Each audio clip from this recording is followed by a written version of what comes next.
आज हम सही धन के बारे में जानने का प्रयास करेंगे क्योंकि आज बुद्ध जी का जयंती है और सही धन क्या है ये बुद्ध जी ने अपने शब्दों में और अपनी जीवन शैली में बहुत अच्छे तरीके से लोगों को समझाया है और लोगों को संदेश दिया है।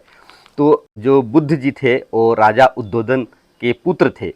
उसके बाद भी वो शांति की खोज में निकल पड़े, यानी कि सबसे जो बड़ा धन है वो है शांति। तो शांति कहाँ से आता है, शांति कहाँ से नहीं आता है? मन की शांति आपको नहीं प्राप्त होगा जब आपके मन में तृष्णा और आसक्ति होगा। तो ये तृष्णा और आसक्ति कहाँ से और कैसे दूर होगा और मन का शांति कैसे मिलेगा, इस चीज़ को बहुत अच्छे तरीके से बुद्ध जी ने बखान किए हैं और उन्होंने बताया कि अगर आपका सही दृष्टिकोण नहीं होगा, अगर आपका सही ध्यान नहीं होगा, अगर आपका सही चिंतन नहीं होगा, अगर आपका सही बोली भाषा नहीं होगा, अगर आपका सही प्रयास सही जगह पर सही कार्य में नहीं होगा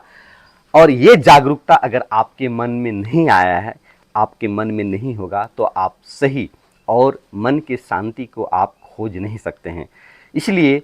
बुद्ध राजा का पुत्र होते हुए भी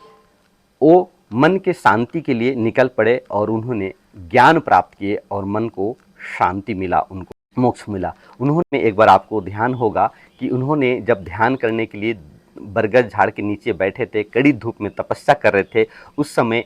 आसपास से एक घेंघा निकल रहा था और उस घेंघा ने देखा कि इस इतना धूप में कौन तपस्या कर रहा था, उस समय जा करके इनको मदद करता हूँ और बुद्ध के सिर में जाके बैठ गया। उनको देख करके बहुत सारे घोंघा आया और उनके सिर में बैठ गए और उनको ये भी नहीं पता चला कि मेरे सिर में आके इतना घेंघा बैठ गए हैं। जब उनका ध्यान टूटा तो उन्होंने देखा कि मेरे सिर में इतने सारे घेंघे और सारा घेंघा मर चुका था। कहने का तात्पर्य है इस हद तक आप अगर ध्यान करते हैं तो आपके पास ज्ञान की प्राप्ति होगा। जब सही ज्ञान की प्राप्ति होगा तो धन आज के डेट में, आज के समय धन का अलग मायने रखते हैं, लेकिन